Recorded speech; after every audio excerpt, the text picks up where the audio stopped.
que não se influenciam uma na outra, por isso a famosa união hipostática é este nome, porque o hipo, né, que quer dizer que está embaixo, que sustenta, né, é essa pessoa que tem a manifestação, né, divina e a encarnação, é o Emanuel, Deus conosco, não é? E aqui ele vai dizer no verso 18: pois também, então, Cristo sofreu pelos pecados uma vez por todas. A cruz é suficiente. A cruz é suficiente. Só com isso a gente já desmonta, não é, uma comunidade inteira de irmãos que guardam, por exemplo, o sábado aí, né? E que ficam entendendo numa doutrina, não é, que tem um nome específico, mas para não ter nenhum tipo de exposição, mas que entende que a obra não terminou na cruz, que Cristo continua a trabalhar agora dos céus, no templo, como vai dizer lá em Hebreus, que ele está lá intercedendo dos céus, né? E a partir disso, né? Nós vamos encontrar aí, então, né, essa questão sobre essa doutrina do juízo investigativo, como eles apresentam, né? Que a obra de Cristo continua, mas a obra de Cristo ela é suficiente e completa na cruz, portanto, né? Pois bem, e aí, meus irmãos, então a gente tem a partir disso, né, o entendimento aqui e a compreensão. Isso é um fator muito importante que não pode haver dúvidas para ninguém, absolutamente ninguém que se diz cristão, não é, que segue a Cristo. A cruz, ela é suficiente. Ou seja, tudo o que havia de acontecer, aconteceu na cruz do Calvário. Não tem nada que segue a partir dali, não é, a título da obra de redenção. Ali foi pago. Por isso diz Jesus, entre as suas afirmações, está consumado. Né? E aí, meus irmãos, o apóstolo Pedro continua aqui, pois também, verso 18, Cristo sofreu pelos pecados uma vez por todas, não é? O justo pelos injustos, a doutrina da imputação, não é? Você já deve ter escutado falar sobre ela, para conduzir-nos a Deus. Isto é, para conduzir-nos a Deus. E este conduzir-nos, que está se referindo a um grupo, não é um grupo de pessoas que estão vivas somente naquela época, mas é conduzir a você e a mim, é conduzir todos aqueles que estavam antes de Cristo e que creram nele, é o poder, não é, do sacrifício do Cordeiro. Todos aqueles que, não é, esperaram em Cristo não foram frustrados, não é? Todos aqueles que creram na vinda do Messias, não é, não foram frustrados. Então é a provisão do sangue do Cordeiro. Então, para conduzir-nos a Cristo, ele foi morto no corpo, mas vivificado pelo Espírito. E aqui está o link do que nós estávamos falando em Efésios. Vivificado no Espírito. Esse vivificado no Espírito dá-se aqui, não é, a conexão com o que o apóstolo Paulo está falando lá, a partir do capítulo 1 de Efésios, sobre este poder que é incomparável, o poder de Deus que atua, não é, em todos nós, e que atuou também em Cristo. É este mesmo Espírito, este mesmo poder, não é, portanto, que atua em Cristo, o ressuscitando dentre os mortos. Por isso diz aqui o apóstolo Pedro, ele foi morto no corpo, mas vivificado pelo Espírito. No verso 19, no qual também foi e pregou aos espíritos em prisão. E aí começa a minha provocação, não é? E a minha provocação, ela não foi acerca do efeito da obra de Cristo, que talvez tenha gerado alguma dúvida, e eu passei tão rápido e minha provocação talvez tenha confundido aí. É natural, porque não era o tema lá. Eu me aproveitei da ocasião para dar um cutucão aos irmãos. Mas não é acerca do efeito. O efeito é indubitável. Nós estamos ouvindo aqui o apóstolo Pedro dizendo que é de uma vez por todas o justo pelos injustos. Portanto, diz também o apóstolo Paulo, na primeira aos Coríntios, no capítulo 15, se você puder seguir lá comigo, são textos que eu penso que você já conhece, já tenha escutado, já tenha ouvido pregações, ou até mesmo refletido acerca, ou pregado em cima deles também, enfim, mas apenas para a pontuação aqui, né? Na primeira de Paulo aos Coríntios, no capítulo 15, no verso 55, vem aquela grande pergunta, não é? Retórica do apóstolo Paulo, e que é até música, né? É uma música bem gostosa de se cantar, né? Nos versos anteriores, Paulo está tratando, não é? A partir do verso 53, ora, pois é necessário que tudo aquilo que é corruptível seja revestido de incorruptibilidade, e aquilo que é mortal se revista de imortalidade. Quando, porém, aquilo que é corruptível se revestir de incorruptibilidade, e o que é mortal da imortalidade, então se cumprirá a palavra que está escrita: a morte foi destruída pela vitória. Aqui há uma associação, não é, da completude de uma ação, mas que não está relacionada com a de Cristo, mas comigo e com você, que estamos em tempos diferentes, né? E aí vem dizendo que quando nós, que somos corruptíveis, formos revestidos, é o famoso já, mas ainda não do apóstolo Paulo, né? Nós já somos, não é, pertencentes ao reino dos céus, nós já somos, não é, abençoados com toda sorte de bênçãos espirituais nas regiões celestiais em Cristo Jesus, mas nós ainda não chegamos lá. Há um período de tempo que nós temos aqui entre experiências e processos de conhecer a Deus e de sermos purificados e de realizarmos as boas obras que o Senhor tem para nós até que cheguemos lá. Então, quando isto acontecer, ele diz, ora, a morte foi destruída pela vitória. Que vitória é essa? A vitória na morte na cruz. A vitória de Cristo, que não é nossa, mas que passa para todos nós. E aí no verso 55 vem a pergunta: onde está, ó morte, a sua vitória? Onde está, ó morte, o seu aguilhão? E aí, a continuidade, o aguilhão da morte é o pecado, e a força do pecado é a lei. Mas a graça de Deus, que nos dá vitória por meio de nosso Senhor Jesus Cristo. Então, é a graça que nos dá vitória por meio de Cristo. Não é nenhuma atitude minha, mas é totalmente dependente da graça. Então, aqui, os textos estão falando e tratando do efeito, do impacto, da vitória, não é? Da vida sobre a morte, da cruz e os seus impactos na vida de todos nós. Então, não tem mais morte para segurar. A morte não segurou o Cordeiro, a morte não segurou o Filho de Deus. Então, em termos de efeito, não tem, é indubitável. A grande questão aqui que surge, não é? E há maneiras de se interpretar aqui o texto, e é por isso que nós tratamos dessa provocação na semana passada, né? É o que se encontra no verso 19. Voltando então à 1 de Pedro, no capítulo 3, lá no verso 19. Ele diz assim: no qual também foi e pregou aos espíritos em prisão. A minha provocação na semana passada foi a seguinte: o que seria, não é, o que Pedro está a dizer aqui? Ele foi e pregou aos espíritos em prisão. O que será que é isso? Bom, existem algumas linhas de compreensão acerca do que seria isso, né? E, assim, eu não vou passar por todas elas, eu vou passar pelas mais comuns aqui, não é, para que a gente possa ouvir.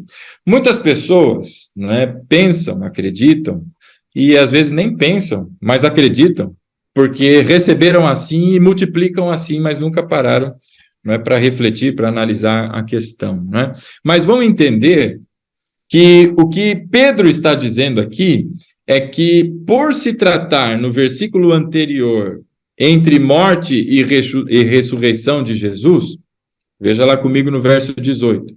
Ele diz assim, né, o finalzinho do verso 18.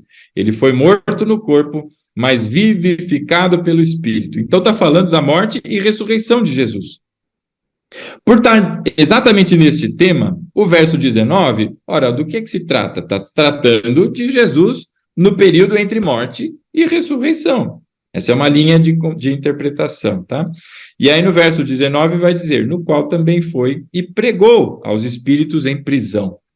Bom, essa maneira de interpretar, meus irmãos, ela é amplamente entendida na igreja assim, E isso é muito triste. É muito triste porque quebram princípios importantes.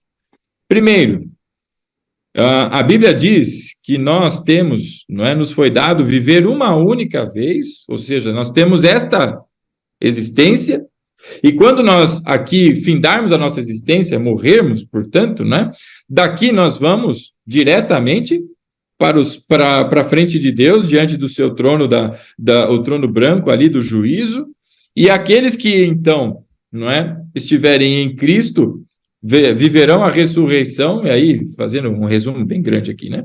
Ressurreição para a vida, aqueles que não, é ressurreição para a morte, e é isso, irmão. Não tem novela nesse negócio.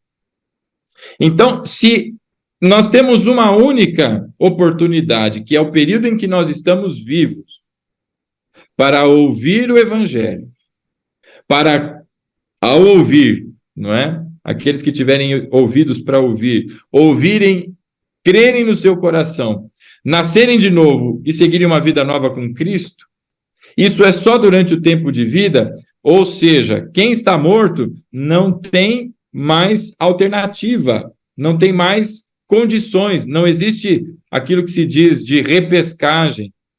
Jesus não vai ao inferno lá pregar para quem está lá no inferno e falar, ó, será que tem alguém aí, agora que vocês viram que o inferno é de verdade, quer me aceitar agora, vamos para o céu, quem quer? Isso não existe, irmão. A Bíblia não ampara esse tipo de pensamento. Isto não existe. Então, entender que o versículo 19 da primeira de Pedro é que o Senhor Jesus desceu ao inferno e foi pregar para os espíritos cativos no inferno, é uma interpretação equivocada, muito equivocada, antibíblica, não é? Precisa tomar bastante atenção. Por que eu estou dizendo isso? Porque é o que as pessoas pregam por aí. Tem muitas músicas que estão pregando que Jesus desceu ao inferno, não é? Para poder, então, fazer alguma coisa, não é? E entre as coisas que ele foi fazer, está aqui, alguém vai olhar e falar, tá vendo, pastor? Tá dizendo que ele foi, e olha o versículo, por isso a atenção é tão importante, né? O versículo diz, no qual também foi e pregou. E olha, acabou de falar que ele foi morto no corpo, mas vivificado no espírito. E a sequência no qual ele foi e pregou. Está falando do período de morte e de ressurreição. Então a pessoa já traz aquela concatenada nas ideias aqui e fala, mas está lá, está dizendo. Nós vamos analisar com um pouquinho mais de calma aqui. Eu só queria que você entendesse qual é o racional de quem pensa assim. Não é de quem traz essa cultura, uma cultura que precisa amadurecer aí na compreensão bíblica, porque não tem amparo, irmão. Simplesmente não tem amparo. E aí eles dizem que foram e pregaram aos espíritos em prisão. Se houvesse isso, meus irmãos, todos nós poderíamos, então, viver a vida da maneira que a gente achasse que devesse, porque quando chegasse lá no inferno, a hora que chegar lá, a gente resolve o negócio, deixa a coisa esculhambar e vai. Isso não existe, isso não existe. Simples assim. Não é isto que o apóstolo Pedro está dizendo, não é.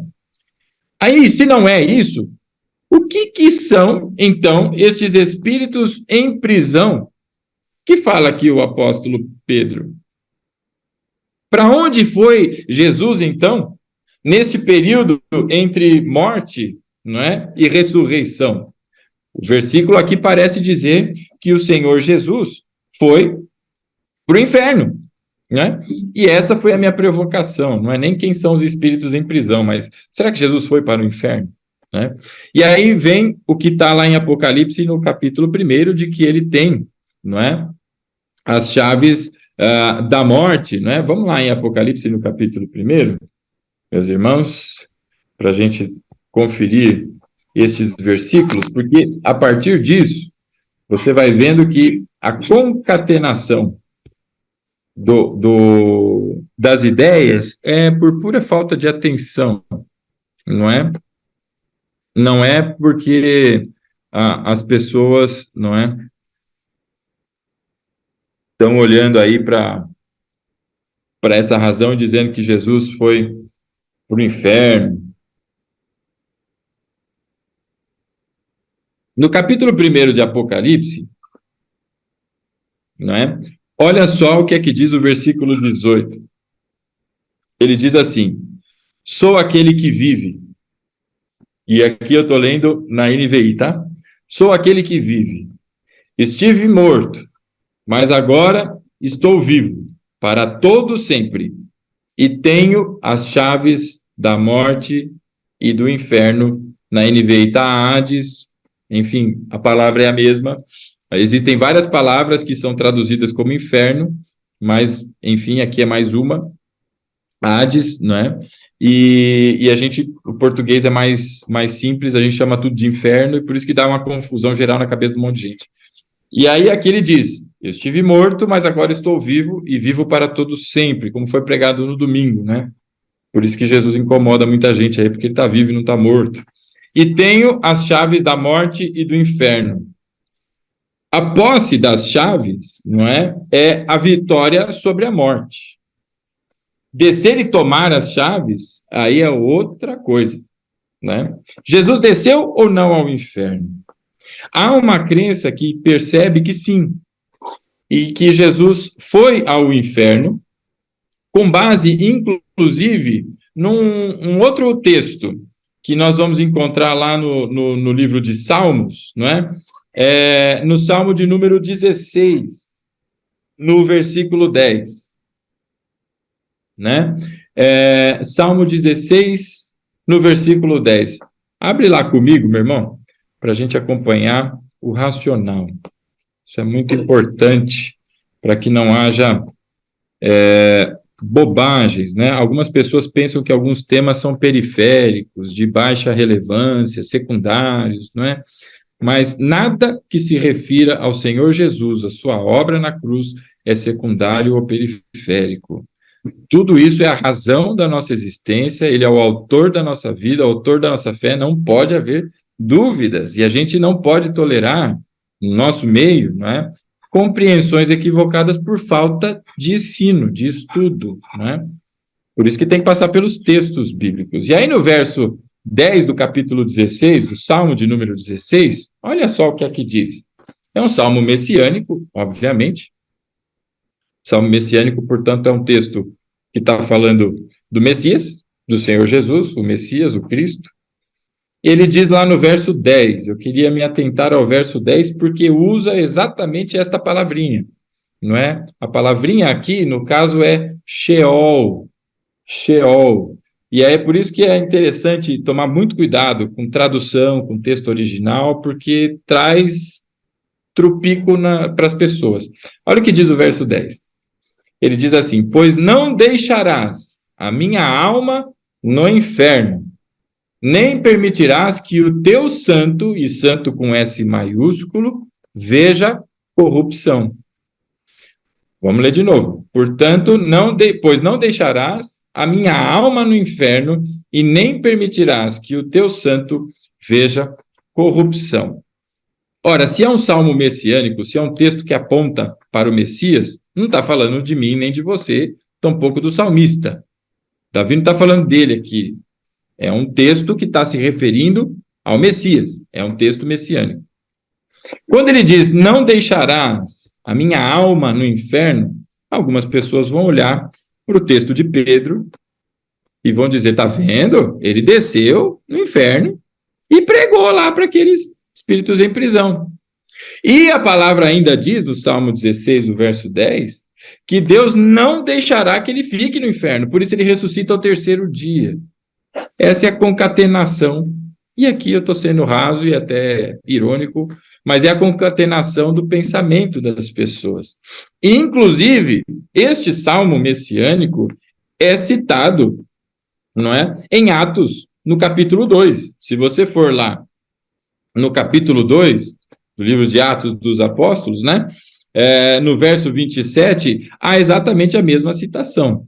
Pois não deixarás a minha alma no inferno e não permitirás que o teu santo veja corrupção. E ali há uma direta indicação, não é? De que o Messias, de que se falava, é o Senhor Jesus. Ora, está sendo explicado quem é o Senhor Jesus.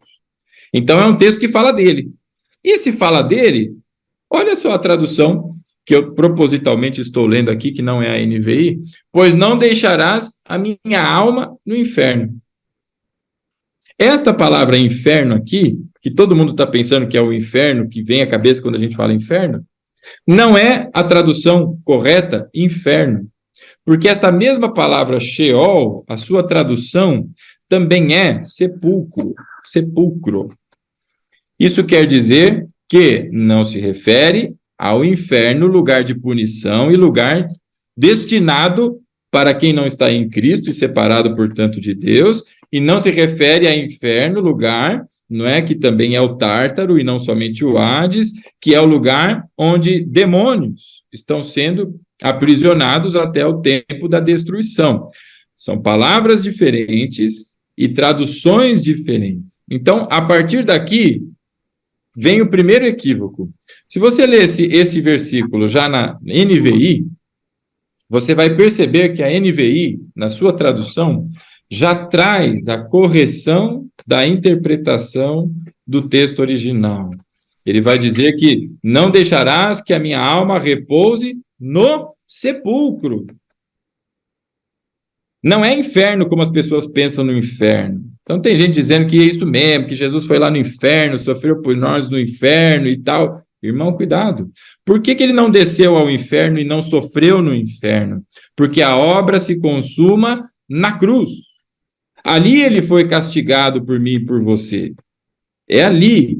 E quando ele diz está consumado, acabou. O preço foi pago. A obra está completa.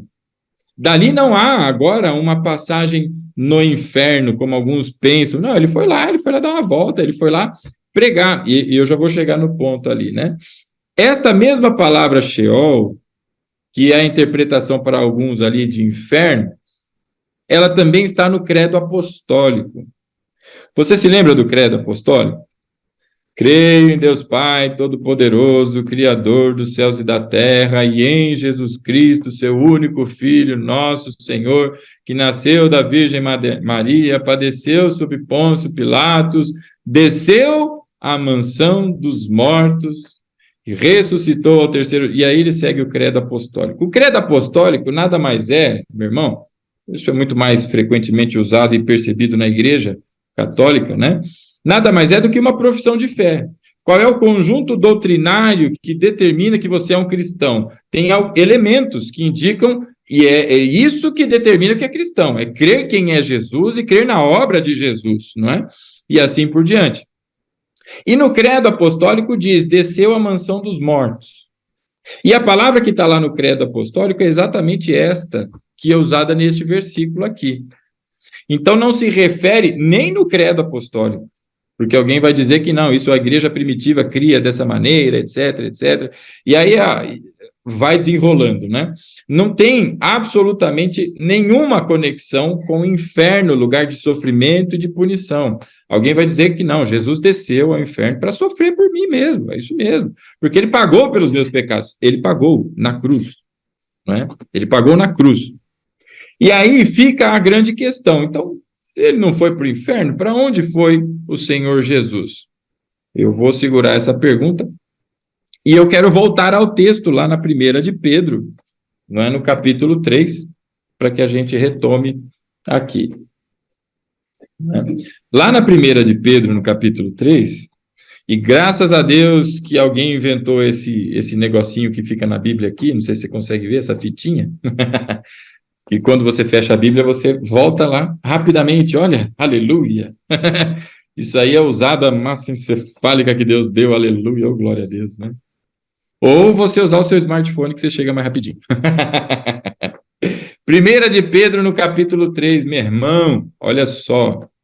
Ele vai dizer lá no verso 18, pois também Cristo sofreu pelos pecados uma vez por todas, e ele se refere à obra da cruz aqui, meu irmão, é uma vez por todas, não tem sequência do sofrimento e não tem sequência da obra de redenção. A obra de redenção está feita, está completa em Cristo, o sangue foi molado, o sacrifício foi aceito. Capítulo 5 de Apocalipse, meu irmão, é a aceitação do sacrifício de Cristo, que João vai dizer lá, mas quem é digno de abrir aquele livrinho com aqueles selos, não é? E aí ele fica triste, chora, e o anjo vem, não chora não, João, porque o leão da tribo de Judá venceu, ele é digno de abrir, então o sacrifício foi aceito, a obra foi completa na cruz, por isso diz aqui o apóstolo Pedro, Pois também Cristo sofreu pelos pecados uma vez por todas, o justo pelos injustos, doutrina da imputação, não tem mérito de ninguém e nunca vai ter, para conduzir-nos a Deus. E aí ele continua, ele foi morto no corpo, mas vivificado no espírito, morte na cruz, ressurreição por obra do espírito no terceiro dia. E aí tem uma vírgula, você percebe uma vírgula aí? No qual não tem a ver com a relação do tempo, mas o no qual está se referindo ao espírito. Preste atenção na leitura. Ele foi morto no corpo, mas vivificado no espírito, no qual, espírito, no qual. Então, o no qual está indicando a condição, no espírito. E nesta condição, ou seja, no espírito, presta atenção, ele foi, verso 19, no qual também foi e pregou aos espíritos em prisão. Verso 20, e que há muito tempo desobedeceram, e aí Pedro vai dizer, não é? Pedro vai dar detalhes de quem ele está se referindo aqui no verso 20. E que há muito tempo desobedeceram, quando Deus esperava pacientemente nos dias de Noé, enquanto a arca era construída. Então, que espíritos em prisão são estes? Pedro agora vai dar as referências. Olha, ele está se referindo a um grupo de pessoas do tempo de Noé. E que grupo de pessoas é esse? E que tempo? Do tempo de Noé, porque aqui o apóstolo Pedro continua. Verso 20, e que há muito tempo desobedeceram, quando Deus esperava pacientemente nos dias de Noé. Qual é o tempo de paciência de Deus nos dias de Noé? Você conhece e se lembra da história de Noé, é o período enquanto Noé construía a arca. Este é o tempo da paciência. E isto tudo traz referência para aquilo que haveria de vir, pois tudo no Antigo Testamento é sombra do que haveria de vir. Então se refere ao tempo de paciência do Senhor, em que somente aqueles que estão nesta arca, ou seja, agora fechados dentro dessa composição, que aqui a arca representa, que é o estado em Cristo, este período é o período chamado de período da paciência de Deus. O nome disso é graça. E durante este tempo, não só nos nossos, mas neste tempo de Noé, a Bíblia diz que houve uma pregação. Deixa eu só fechar a porta aqui, meus irmãos. Começou a chover, acho que está fazendo barulho. Espera aí. Então, é deste tempo que se fala aqui o apóstolo Pedro, nos dias de Noé. E se nós voltarmos agora no capítulo 1 dessa mesma epístola, ele vai dizer, não é? No verso 10, vamos começar a partir do verso 10, não é? Pedro está falando sobre a salvação que nós temos em Cristo, não é? E aí no verso 10 ele vai dizer assim, capítulo 1 da primeira de Pedro, né?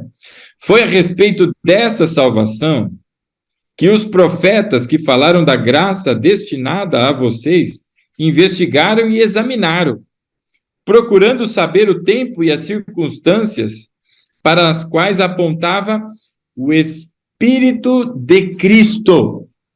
O Espírito de Cristo, que neles estava quando predisse a vocês sobre os sofrimentos de Cristo. E aí Pedro continua. Mas ele está dizendo que a pregação dos profetas, a pregação que se tinha naquilo que nós chamamos de Antigo Testamento, era por conta do que apontava o Espírito de Cristo. Espírito de Cristo, Espírito Santo, Paráclitos, são as expressões usadas, não é, para se referir a essa condição, não é? Ou a terceira pessoa da Trindade, e aqui uma maneira de dizer que é o Espírito de Cristo que sobre os profetas apontava sobre o sofrimento de Cristo, não é? Então, a pregação do Antigo Testamento, o que isto tem a ver? A relação deste texto aqui, do primeiro capítulo, diretamente com o texto no capítulo 3, indica que é deste Espírito de Cristo, que usava os profetas para pregar, que estava também sobre Noé. Enquanto ele construía a arca, ele pregava acerca de um juízo, que haveria de vir, o dilúvio. E todos riam, não criam, e quando veio o dilúvio, a coisa acabou. Então, a referência que fala sobre o verso 19, no qual também foi e pregou aos espíritos em prisão, é não na condição de tempo, mas na condição do espírito. E este mesmo espírito que fala aqui o apóstolo Pedro é o que ele mesmo no capítulo 1 indica, que é a pregação, a profecia, é o espírito fazendo uso do profeta na pregação, como foi nos dias de Noé. Então não tem absolutamente nada a ver com Jesus ter descido ao inferno, tá bom, meus irmãos? E uma grande referência acerca disso é o próprio capítulo 5 do livro de Apocalipse, não é? Que indica a entrada do Senhor Jesus ali, não é? É todo aquele julgamento celestial que o apóstolo João está vendo, e o Senhor Jesus ali, não é? Que é o cordeiro com as marcas da degola, ou seja, da crucificação. É o leão da tribo de Judá, o vitorioso, não é? Que venceu, o sacrifício foi aceito e, portanto, agora ele é capaz, ele está sentado à destra da majestade nas alturas, e ele é capaz agora de dar sequência, não é? Ele tem toda a autoridade, ele tem o domínio, é um representante da humanidade que agora senta à destra da majestade nas alturas para, não é, governar o universo. É disso que se trata. Não se trata de ter descido ao inferno. E aí fica a pergunta, onde Jesus foi, então, nesse período, não é, de morte e ressurreição? Há uma indicação desse período, não é, que nós vamos encontrar. Eu queria que você abrisse comigo, não é? Você vai se lembrar, é o texto que vai falar do momento em que o Senhor Jesus ele está ali crucificado, né? Vamos lá comigo no Evangelho de Lucas, no capítulo 23. Lucas, no capítulo 23. Deixa eu abrir aqui, meu irmão.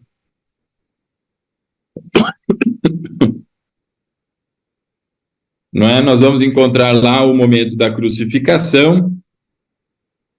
Você se lembra que haviam dois criminosos, não é? Dois ladrões.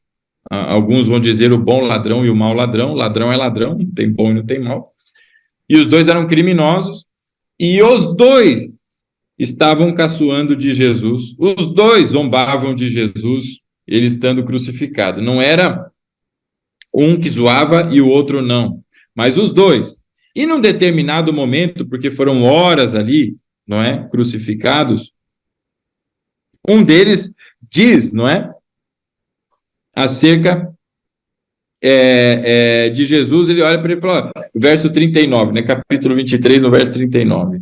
Um dos criminosos que ali estavam pendurados, não é, lançava ali insultos, dizendo, você não é o Cristo, salve-se a si mesmo e também a nós.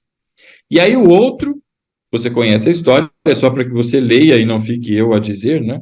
Mas o outro criminoso repreendeu dizendo, você não teme a Deus, nem estando sob a mesma sentença, nós estamos sendo punidos com justiça, porque estamos recebendo o que os nossos atos merecem, mas este homem não cometeu nenhum mal.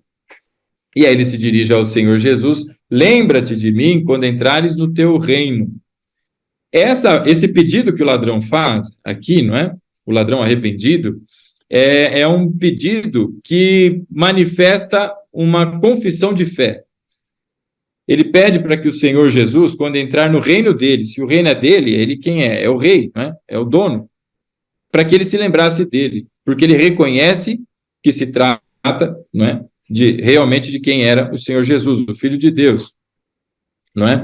E aí vem o verso 43, que dá o indicativo de para onde foi do Senhor Jesus, ali após a crucificação, verso 43, e Jesus lhe respondeu, eu lhe garanto, hoje você estará comigo no paraíso. Jesus não diz, espera só um pouquinho que eu vou dar um rolê lá no inferno, e depois eu volto, e aí eu busco você, e a gente dá, né, vai até...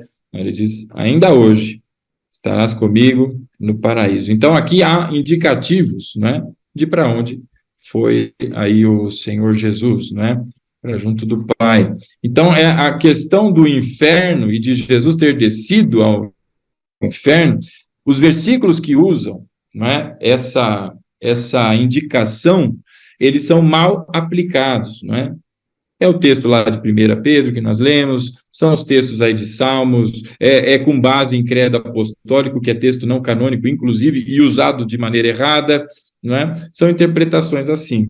Então, neste intervalo de tempo entre morte e ressurreição, a Bíblia não traz indicativos algum, não há base alguma, de que Jesus foi ao inferno, porque a obra foi completa na cruz. Ao contrário, como este que acabamos de ler, Apocalipse no capítulo 5 e outros textos indicam que ele foi para junto de Deus. Portanto, o Salmo indica que não deixarás que a minha alma, não é, permaneça no sepulcro, porque ele não vai ficar morto, a morte não segura.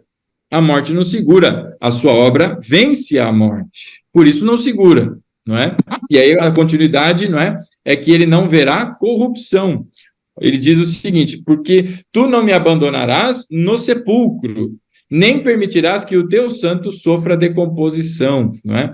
Porque ele foi ressuscitado. É este poder, não é, da ressurreição que não só atuou em Cristo, mas atuou em você e atuou em mim também, não é? Então vem essa confusão sobre o lugar para onde foi o Senhor Jesus. E quem então são os tais dos espíritos em prisão, não é? Nos dias de Noé, que cita lá o apóstolo Pedro. Só para que a gente faça uma referência, se você for ao livro de Gênesis, lá no capítulo 6, que é o texto em questão, né?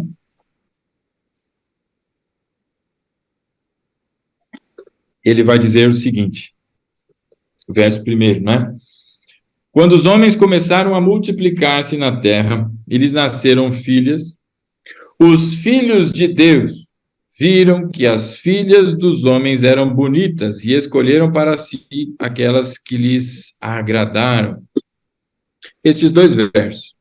A partir daqui vem outra montoeira de bobagem, né? Os tais dos nefelins, e aí vem gente falando de gigante, vem gente falando um monte de coisa, que o capítulo anterior, Gênesis capítulo 5, indica exatamente quem são os filhos de Deus e quem são as filhas dos homens. Nós vamos ver que há uma separação de linhagem, né? No capítulo 5. E a descendência daqueles que prestam culto a Deus, no capítulo 6, são chamados de filhos de Deus, ou seja, não é? Aqueles que prestam culto a Deus. E as filhas dos homens é dessa descendência, como o de Caim, não é, como o de Esaú e assim por diante, é a sequência, é a descendência de pessoas que não cultuam a Deus, né? Capítulo 5 explica isso, a gente não tem tempo de passar por lá. Então, as filhas dos homens se tornaram atraentes aos olhos dos filhos de Deus. É mais ou menos como Balaão, que tentou, não é? Foi contratado para jogar praga sobre o povo de Israel e não funcionou. Ele falou, eu sei o jeito da gente dar um jeito de atrapalhar a vida desses homens. Bota as mulheres, bota as prostitutas no caminho aí, que aí os homens vão se engraçar lá, né? Então, é semelhante aqui. Então, os filhos de Deus começaram a ver que eram bonitas as mulheres da descendência daqueles que não cultuavam a Deus, que não prestavam culto a Deus, e se envolveram com elas. A partir daí, a perversidade foi crescendo, não é? Verso 3, então disse o Senhor, por causa da perversidade do homem, meu espírito não contenderá com ele para sempre. E assim dá a sequência do texto, né? No verso 7, por exemplo, farei desaparecer da face da terra o homem que criei, e a sequência toda, até chegar no verso 9. No 8, perdão, que é a manifestação da graça. A Noé, porém, o Senhor mostrou benevolência. É graça. Então, a partir de Noé, Deus começou a pregar para aquela turma toda lá, né, sobre o dilúvio, sobre a necessidade de arrependimento, de abandono dessas velhas práticas, não é, pecaminosas, e seguir um novo caminho. Essas pessoas não seguiram. Estes são, na referência do apóstolo Pedro, os espíritos em prisão. Não é espírito de gente morta que está lá no inferno e tudo mais, e tudo, não sei o quê. E, inclusive, a palavra pregou, que está lá no capítulo 3 da primeira de Pedro, não é? A palavra é no tom de proclamação, é de anúncio. É como se eu chegasse no meio da praça e fosse anunciar os avisos da igreja. Né? Chegou, ó, minha gente, terça-feira tem curso, tudo bem? É uma proclamação, é um anúncio. Tá? É disso que se trata esse enredo todo. Então, tem músicas que falam que Jesus desceu ao inferno e que tudo mais, e tudo mais. Tem que tomar muito cuidado, meu irmão, porque não tem amparo bíblico. Agora, estou falando sobre o intervalo entre morte e ressurreição. A partir da ressurreição, a Bíblia agora apresenta por que o inferno é um lugar tão terrível. O inferno não é um lugar terrível só porque lá tem choro, tem ranger de dentes, é um lugar de sofrimento, tudo que você já conhece. É terrível por conta de tudo isso, mas tem um agravante que é o centro de tudo isso. O inferno é um lugar terrível, como a Bíblia o descreve, sendo um lugar terrível, exatamente porque Cristo estará lá. Como assim, pastor? Você acabou de falar que o cordeiro está lá. A Bíblia fala sobre uma taça a qual está reservada a ira de Deus, e a ira de Deus sem mistura. João tem ali o cuidado pelo Espírito de dizer que esta taça não tem mistura. E o que isso quer dizer? Quer dizer que não tem alívio, não é passada de mão na cabeça, quer dizer, vai tomar um tapinha, mas depois vai vir um soprinho para passar a dor. Não. É a ira sem mistura de Deus. Meu Pai do céu, isso por si só já é apavorante. E esta taça está sendo reservada e será derramada neste lugar. E quem é o responsável por derramar a ira de Deus ali e por garantir que tudo isso, segundo a vontade de Deus, aconteça, é o que nós vamos encontrar no texto de Apocalipse, é o Cordeiro. Então, o inferno é um lugar terrível exatamente porque o Cordeiro estará lá. E porque Cristo estará lá, absolutamente ninguém vai conseguir escapar do inferno, não tem porta dos fundos, não é? Hoje a porta dos fundos brinca aí, faz um monte de brincadeira. Naquele dia, vão clamar pela porta dos fundos e não vão ter, não é? Porque Cristo estará lá para se fazer cumprir, não é? A punição do pecado. Se você olhar os textos, por exemplo, de Abacuque e tantos outros, o clamor dos profetas e de todos, o que nós temos hoje, até quando, Senhor? Apocalipse também tem clamor, não é? Até quando? Até quando?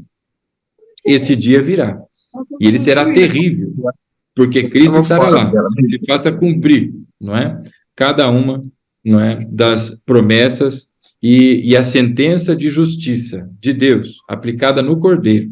Por isso a palavra diz que ele não veio para condenar o mundo, mas ele veio para salvar, porque condenado já estava, né?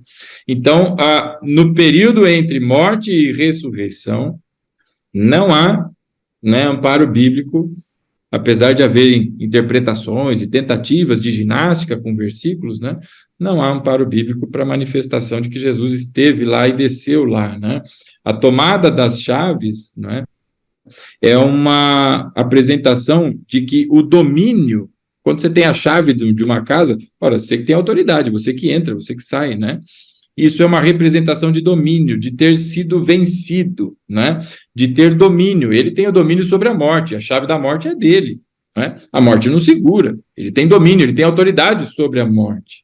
A chave do inferno é dele. O inferno, ao contrário do que muitos pensam, não é a casa do diabo, não é o império do diabo, como muitos filmes representam, sendo o diabo lá sentado no trono dele no inferno. Tal. Não. É o lugar de sofrimento do diabo, vai padecer lá, não é? Junto com todos os outros. Então, a autoridade sobre esses lugares, sobre para quem vai para lá e quem é enviado para lá, não é? A vitória, como diz Paulo, né? A morte, onde está a tua vitória? Cadê o teu aguilhão, não é? porque a morte foi vencida pelo sacrifício do Cordeiro na cruz. A cruz consuma toda a obra de Cristo. Não houve necessidade de Cristo ter ido para o inferno para sofrer, meu irmão. Isso é um erro teológico crasso, né? Tem que tomar muito cuidado com isso. Por isso, o cuidado. Há um louvor que a gente canta na igreja e que é muito bonito na sua quase totalidade. Mas há um textinho, um pedacinho pequenininho, que ele fala exatamente sobre o inferno, porque vem dessa crença, vem dessa multiplicação de entendimento incorreto, como se Jesus tivesse descido ao inferno e o inferno não tivesse segurado, né? E a gente faz uma pequena adaptação no texto para corrigir isso, para que a música não perca aquela beleza que ela tem e tudo mais, por um erro teológico, para que a gente não multiplique isso. Então, meus irmãos, só para que fique clara a minha provocação, né? E para passar por isso, eu acabei tomando mais tempo do que eu imaginava. Não conseguimos nem entrar aqui na Epístola aos Efésios. Então, eis aí a minha provocação. Não era sobre o efeito da cruz, porque é indubitável, né? Foi massacrado, a cabeça da serpente foi pisada, acabou, né? Está consumado, está feita a obra, né? Ela é completa, suficiente, não é? A provisão de Cristo, ela é suficiente, e essa provisão não é só para que você e eu não tenhamos a morte, não experimentemos a morte, mas é a vida eterna, a provisão provisão para a eternidade em Cristo, é pelo sangue do Cordeiro, né? Então não é acerca disso, mas era a provocação sobre se haveria essa descida, porque se você entendesse que sim, você teria que dar continuidade naquele versículo. Então Jesus foi lá pregar para pessoas que estão mortas. Então quer dizer que tem chance para quem já morreu de também ser salvo? Não, não tem, não tem. Não tem essa repescagem, como se diz, para quem já está morto, né? É em tempo de vida que a pessoa tem a oportunidade de se encontrar com Cristo, pelo menos, não é assim o que nós encontramos no texto sagrado. Tá bom, meu irmão? Só queria passar por esses versículos para que deixasse claro a minha provocação, por que eu cutuquei, e a relação de tudo isso com o que a gente está estudando com Efésios é o simples fato de que se trata de um plano eterno, por isso o sangue de Jesus é conhecido desde antes da criação do mundo, né, e conhecido com efeito, ou seja, como sendo a demanda para a criação, a demanda é o sangue do Cordeiro, essa provisão do sangue do Cordeiro, e que na cruz foi derramado por todos nós, e graças a Deus por isso. Amém, meu irmão?